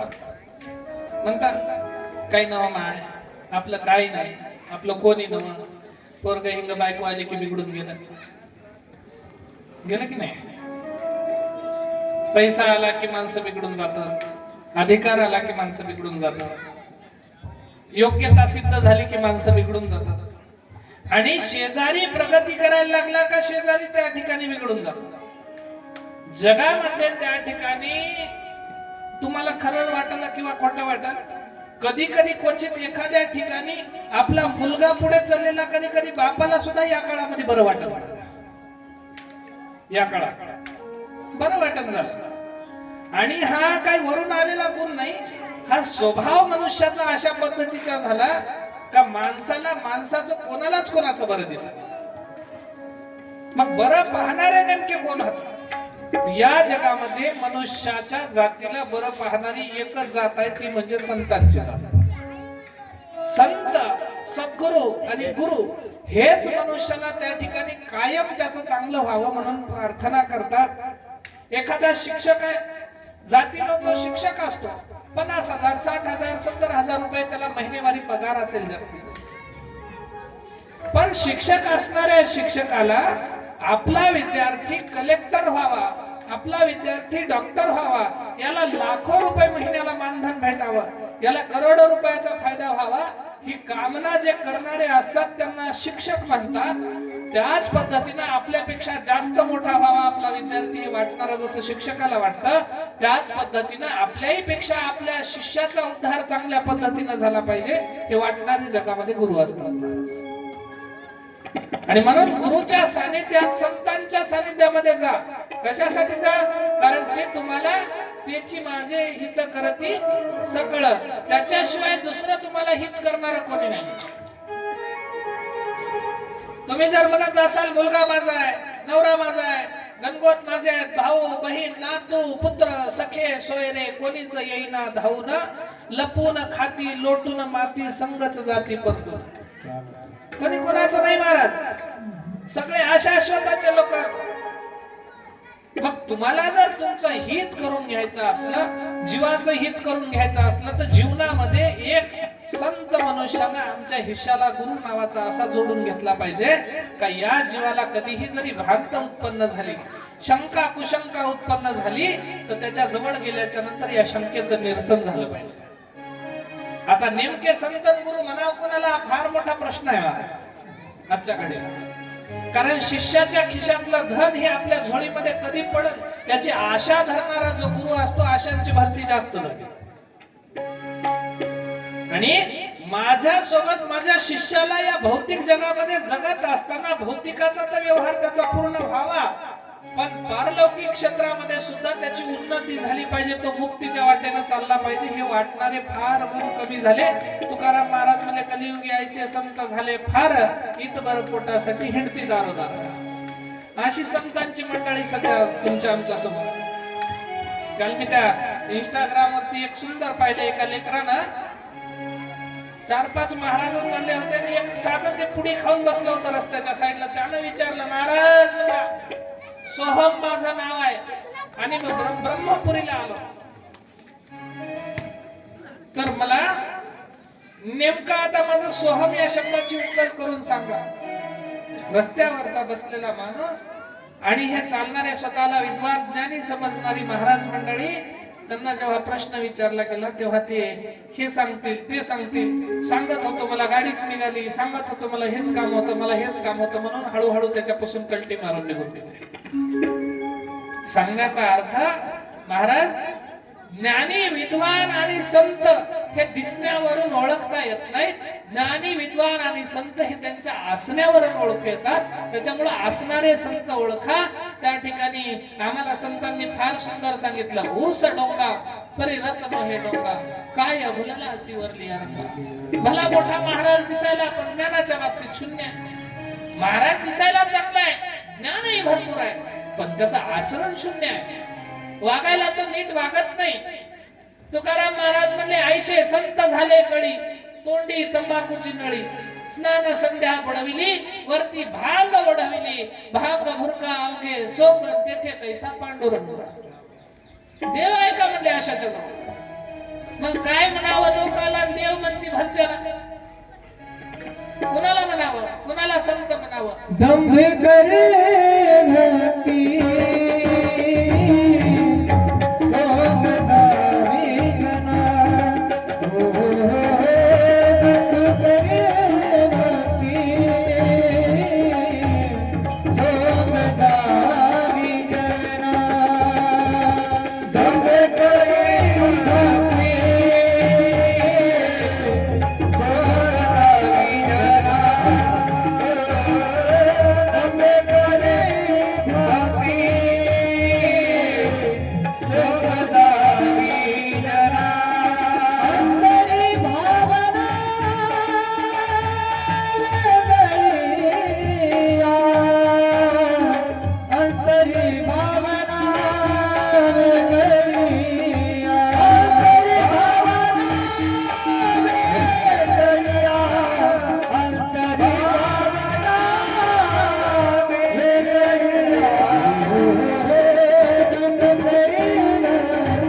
काय म्हणले महाराज की दाखवण्यापुरती भक्ती करतात देवाची.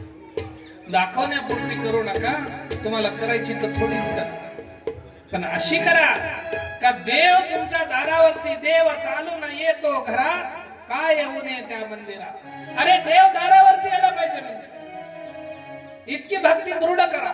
काही जमत नाही, अरे कुठल्या तरी संताचं दासत्व पत्करा, तेही जमत नाही. तुमचं आचरण जे आहे ना ते आचरण शुद्ध ठेवा. कामिक त्या ठिकाणी वासना वस्तूंमध्ये मनाला गुंतवू नका, मनानं कुणाचं वाईट चेतू नका, हातानं कुणाचं वाईट करू नका, आणि वाणीनं कुणाला वाईट बोलू नका.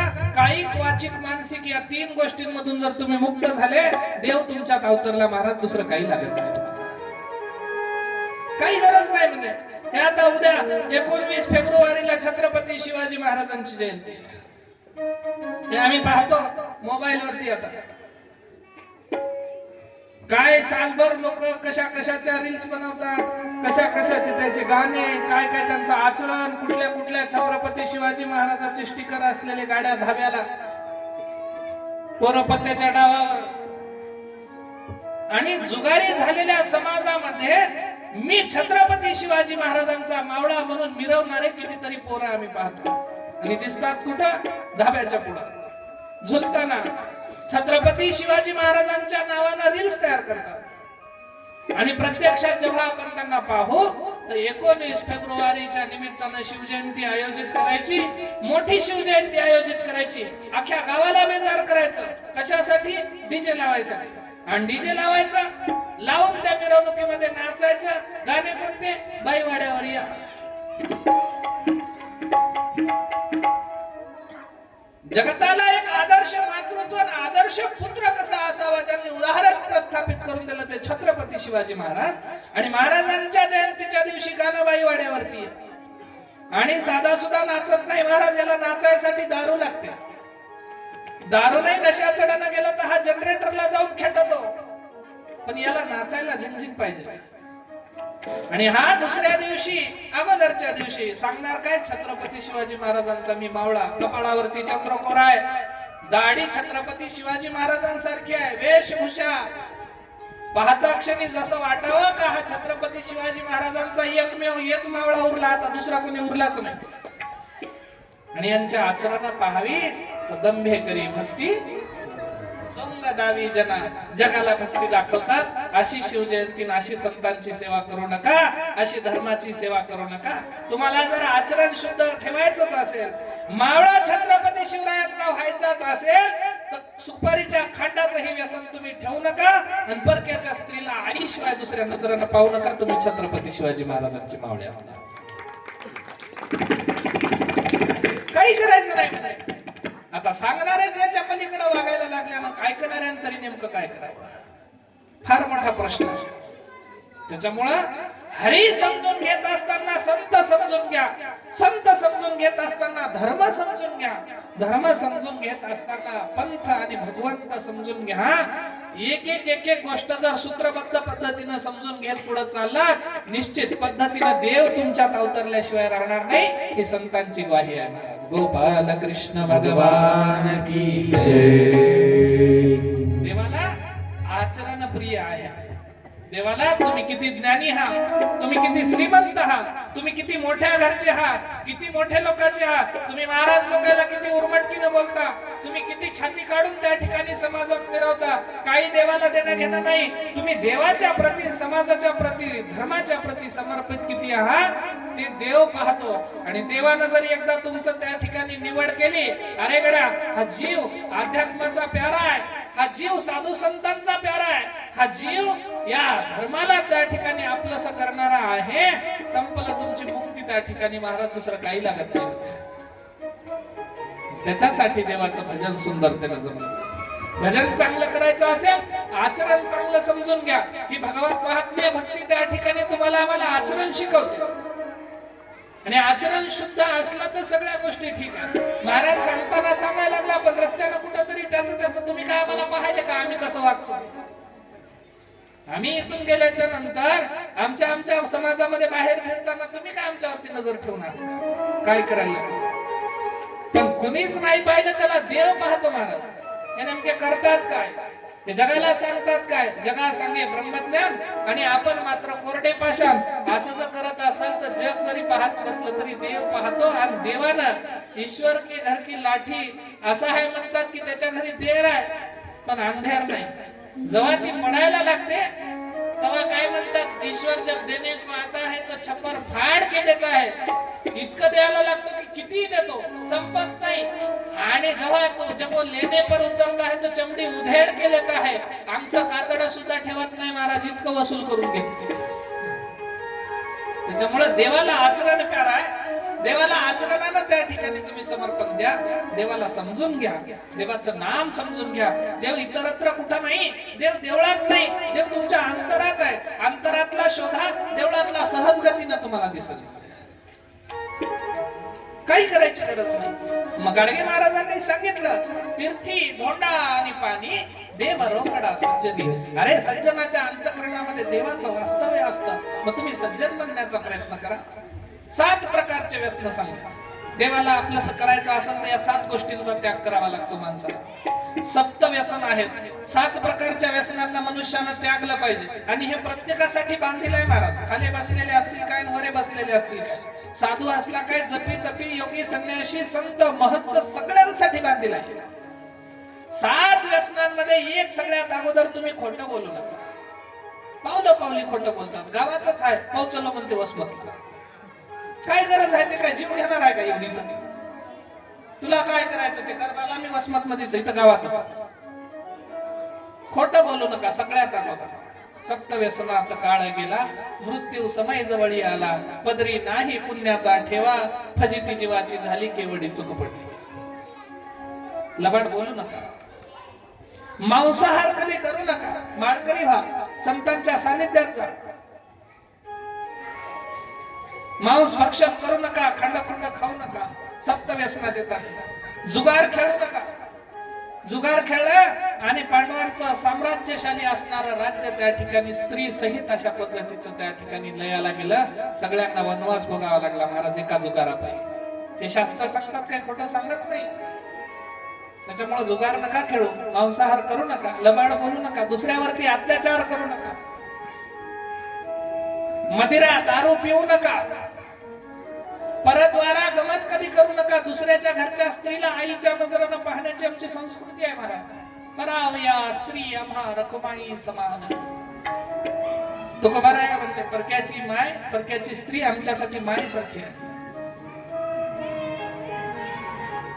आणि शिकार कधी करू नका. कुठल्या पशु पक्षा भूत दया पशु गायीचे पालन, तानेल्या जीवन वना माझी.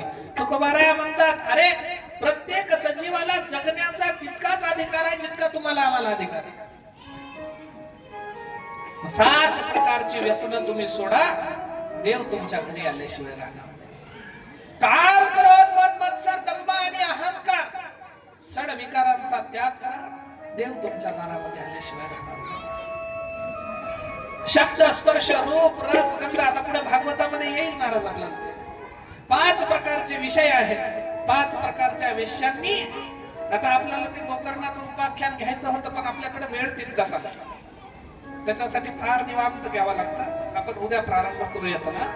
पण 5 प्रकारचे विषय, 5 प्रकारच्या वेश्या, शब्द स्पर्श रूप रस आणि गंध, या 5 वेश्यांनी धुंदुकाळी सारख्या कपटी त्या ठिकाणी दुराचारी वागणाऱ्या मनुष्याचा जीव घेतला.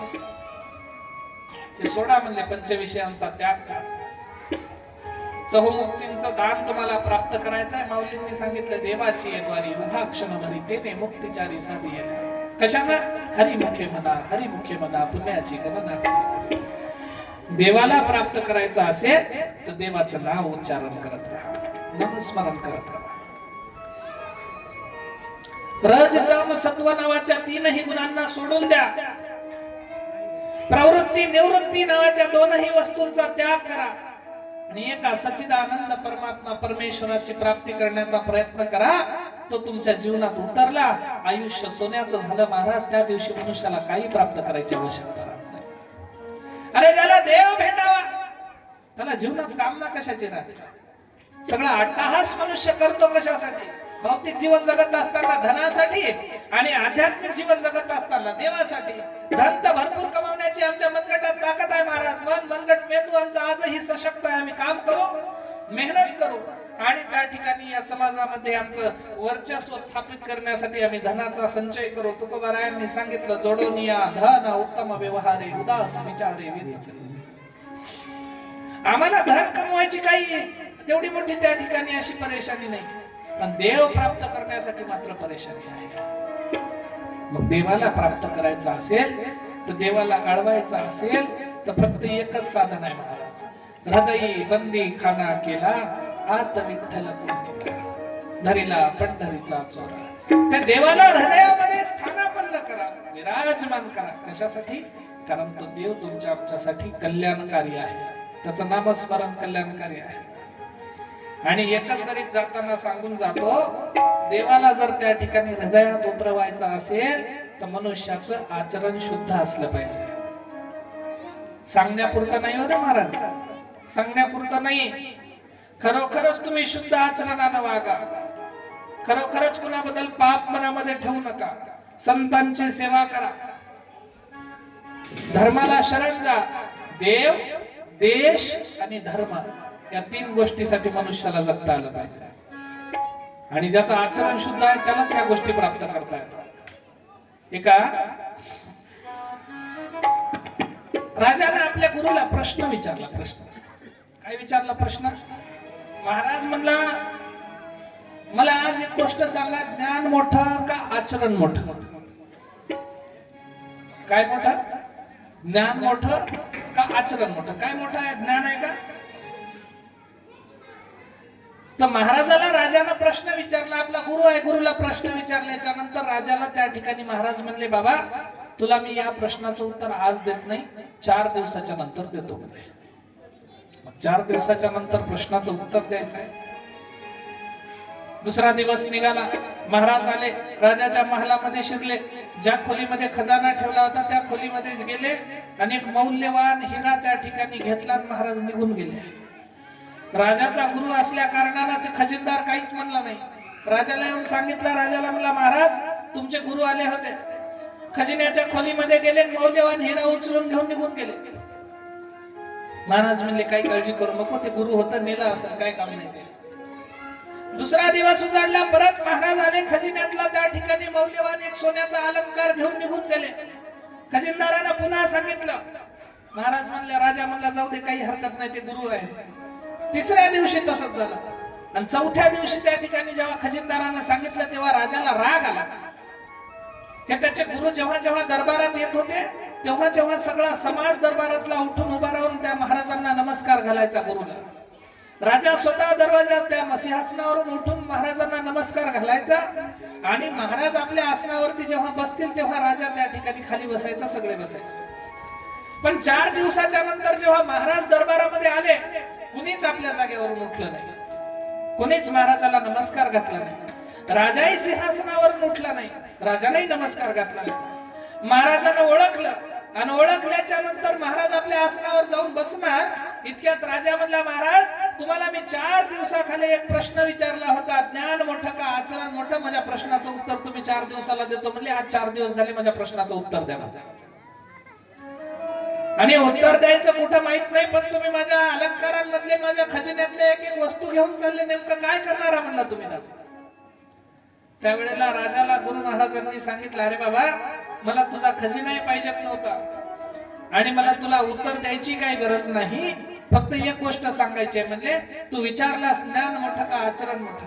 राजा 4 दिवसाखाली मी या दरबारात जेव्हा येत होतो तेव्हा 4 दिवसाखाली मला या दरबारातली प्रत्येक व्यक्ती मला मान सन्मान देत होते, माझ्यासाठी हात जोडून उभे राहत होते.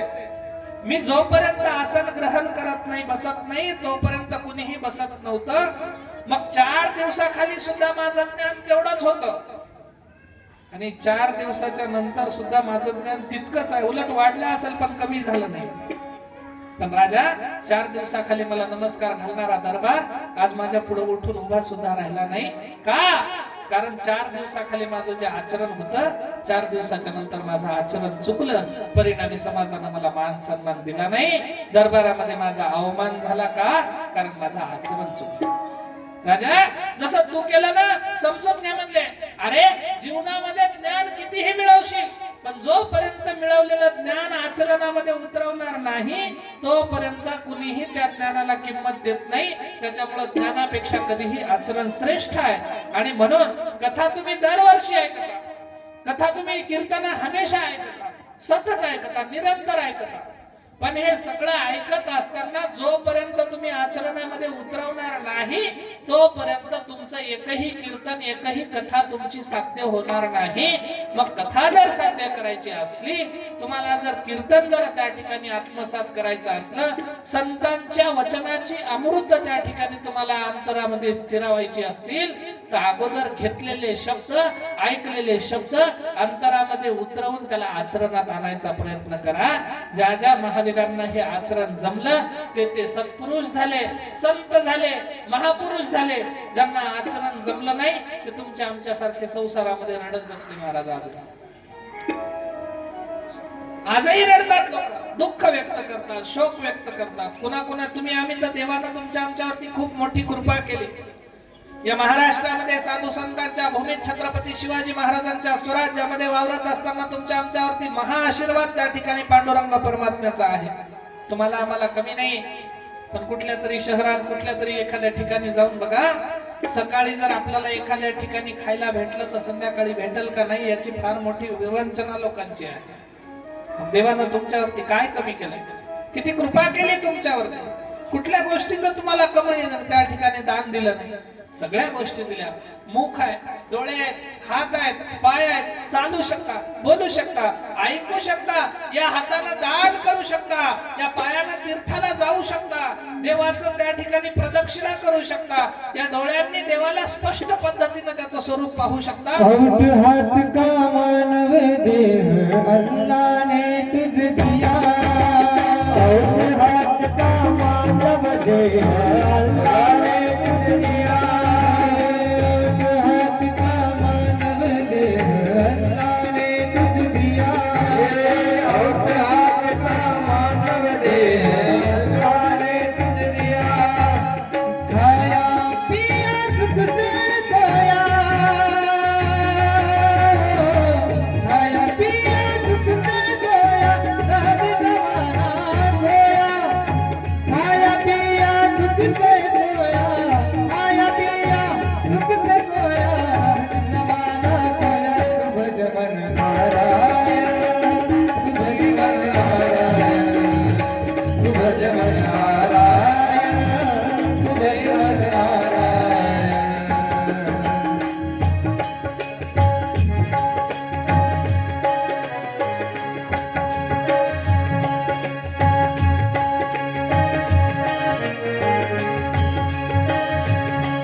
गोपाल कृष्ण भगवान की जय.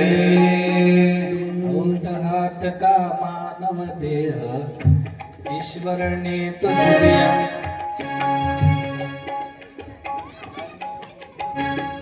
3.5 हाताचा देह आहे. औट हात म्हणजे 3.5 हात. तुम्ही जर प्रत्येकानं मोजून घेतलं तर प्रत्येकाच्या हातानं प्रत्येकाचा देह 3.5 हाताचा होतो. औट हात का मानव देह ईश्वरने तुझे दिया, अल्लाने नाही. गजमन नारायण म्हणायचं नाही, अल्लाचं नाव घेतलं कर्म म्हणा, हल्ला पारायण. अल्लाह 250 वर्षाची काय 1100-1200 वर्षाखालचा. आमचा धर्म अनादी सिद्ध अनंत काळापासून या गीता भागवताला 5000च्या वर वर्ष झाले. अल्लाह येऊनच झाले 1100-1200 वर्ष. अल्लाचं काय देणं घेणं इथं. हे आपले हे येणे जातात सैलानीला, जाय कोण्या मसना, कोणत्या पिराला, कोण्या फकीराला. इथं दगड उचलला तर महादेव निघते महाराज खाले. घरच्या महादेवाला पाणी नको, सैलानीला जाऊन काय काय देतात की आमदानी.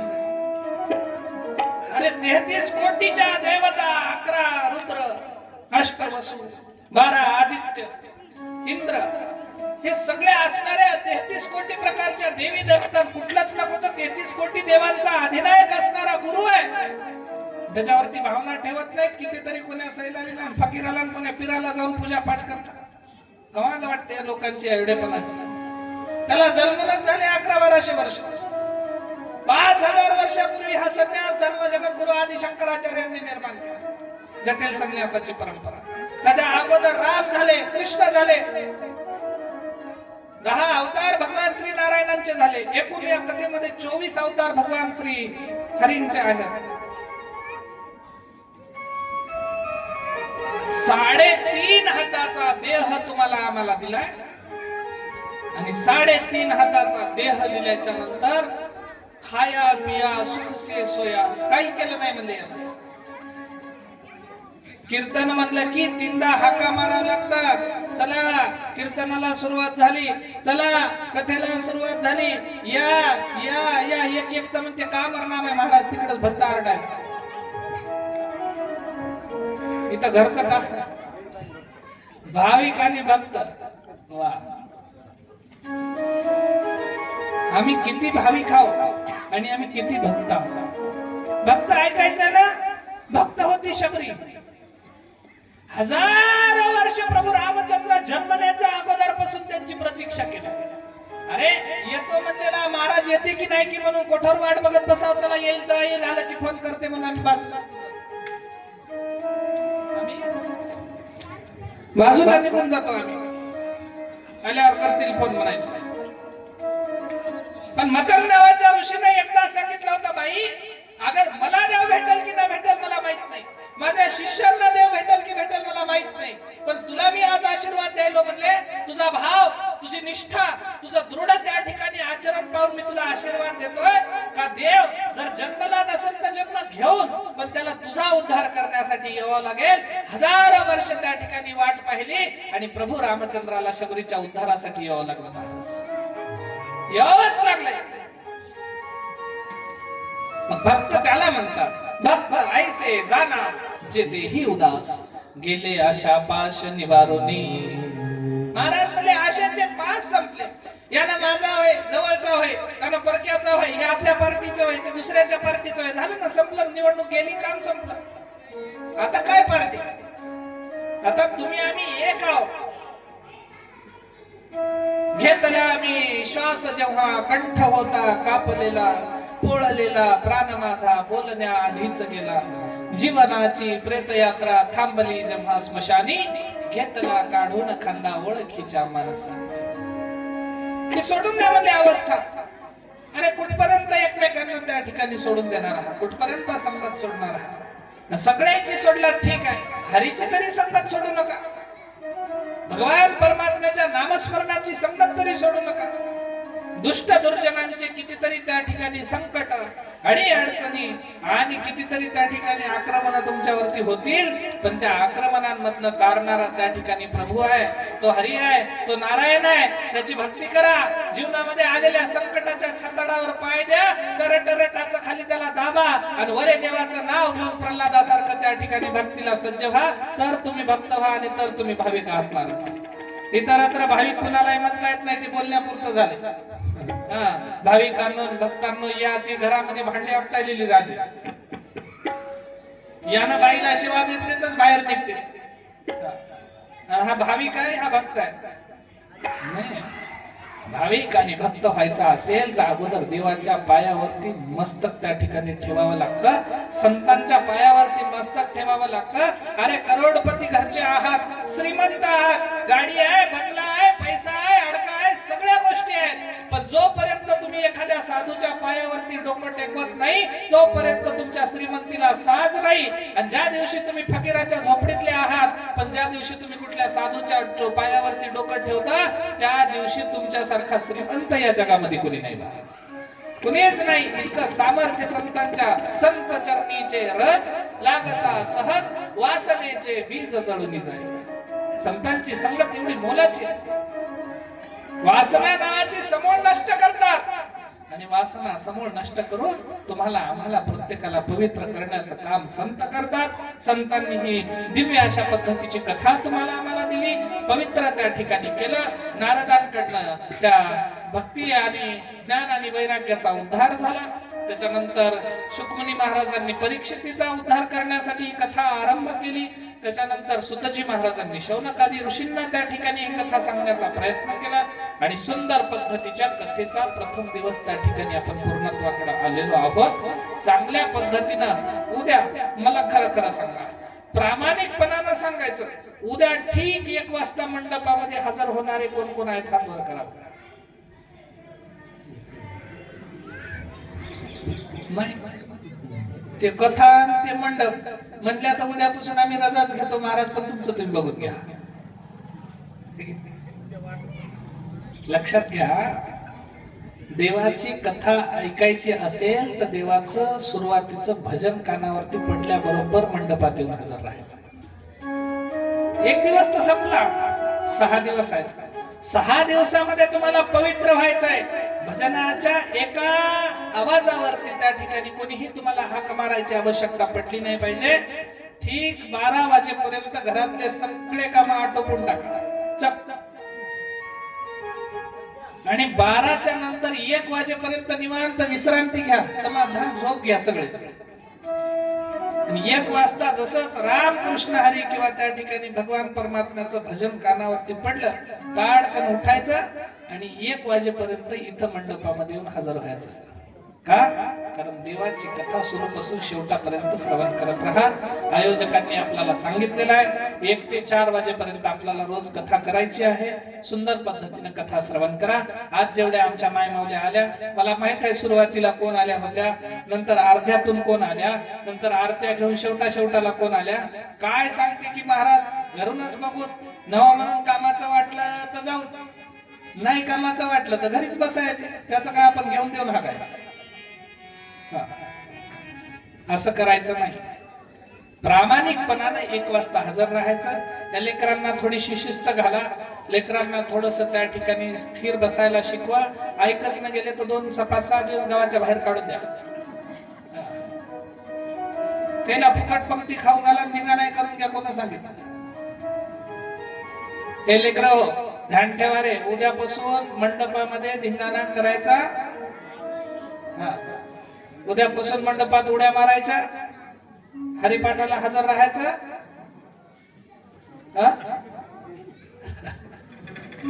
कथेला हजर राहायचं. सगळ्यांनी, बालगोपाळांनी, तरुण मंडळींनी, पुरुष मंडळींनी, महिलांचं बुद्ध आहे आणि बाईला काम आहे, आपल्याला काही काम नाही असं करू नका. 5-6 दिवसाची ही कथा आहे. सर्वांनी उपस्थित राहा. आनंदमयी वातावरणामध्ये, आनंदाच्या सानिध्यामध्ये, या भगवान परमात्म्याच्या या नामस्मरणामध्ये आपल्याला ही कथा श्रवण करायची आहे. आजच्या कथेला त्या ठिकाणी बरेचसे प्रसंग आपल्याला घ्यायचे होते, पण थोडासा वेळ मागे पुढे झाल्या कारणाने जमल त्या पद्धतीने 2 तासाची ही कथा आपण पूर्ण करण्याचा प्रयत्न केला. उद्या 1 ते 4 त्या ठिकाणी कथा होईल. सर्वांनी वेळेवरती हजर राहा. तुम्हाला पहिलेच्या कथा करण्याचे जे सूचना दिलेल्या होत्या आहे की नाही, रोज सांगितलं असेल की येताना रोज 1000 रुपये महाराजांसाठी घेऊन येत राहू. सप्ताह गेला चुलीत पुन्हा, कसं भेव वाटते. सुंदर पद्धतीने येताना आरतीचं ताट सजावट करून फुलं वगैरे घेऊन निवांत पद्धतीने यायचं. आपण काय कुठल्या कुणाच्या घरगुती कार्यक्रमाला चाललो नाही, आपण आपल्या घरच्या कार्यक्रमाला चाललो. हा सप्ताह म्हणजे आपल्या घरचा सप्ताह आहे. कमिटीचे लोक कोणतं तरी नियोजन करतील आणि आपण वाट पाहत बसू असं करू नका. इथं आल्याच्या नंतर पुरुष मंडळ, स्त्रिया, माय मावल्या, आमच्या आया बहिणी सगळ्यांनी त्या ठिकाणी सज्ज राहायचं. कथा आनंदाने पूर्ण करायची आहे. सुंदर पद्धतीने आपापली आसनं धारण केला. ठीक वेळेवरती येऊन आसन धारण करत राहा. एखादी माय माऊली आमची, एखादी आई, एखादी आमची घरी जर राहिली असेल तर तिला उद्या घेऊन या. कारण आपण कथा ऐकण्यापेक्षा आपल्या हाताने जर एखाद्याला आपण ऐकवण्यासाठी बद्ध केलं, त्याला जर बांधील केलं, तर त्या कथेचं सुद्धा आपल्याला फळ चांगल्या पद्धतीने भेटतं. कुटाळ्यात एकमेकाला कोणी शिकवतं, व्यसन कोणी शिकवतं, वाईट बोलायला कोणी शिकवतं, पण चांगल्याचा मार्ग धरायला तुम्ही शिकवा.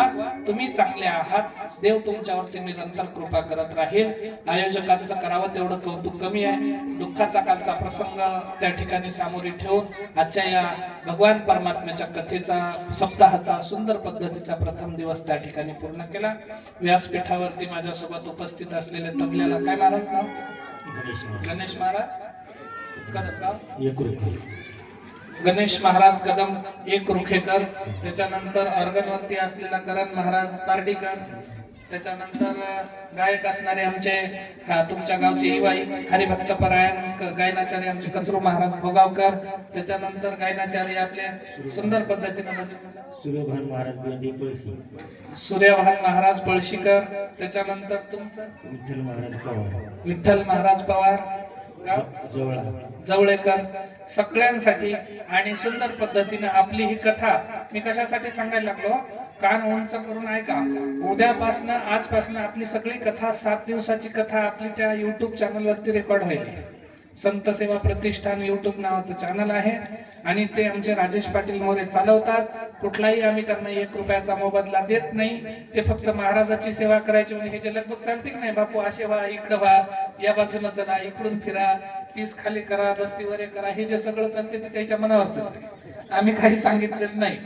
आणि मला मुळात कुठली काय शूटिंग वगैरे करायची सवय नाही, पण ते म्हणले बापू आपण करू.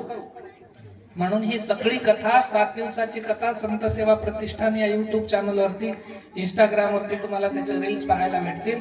सगळ्यांनी त्याला फॉलो करा. आणखी काय करायचं राहते? काय करायचं ते करा. त्याचा इजू आपण काहीतरी करा. राजेश पाटील मोरे सिस्टीमवाल्या दादांना सुंदर पद्धतीने प्रयत्न केला, चांगला आवाज दिला. अशाच पद्धतीनं जमल तसं चांगलं चांगलं करत आपल्याला ही कथा चांगली करायची आहे. सगळ्या व्यासपीठासाठी एकदा सुंदर टाळ्या वाजवा बरं. सगळ्यांसाठी वाजवल्या, महाराजासाठी.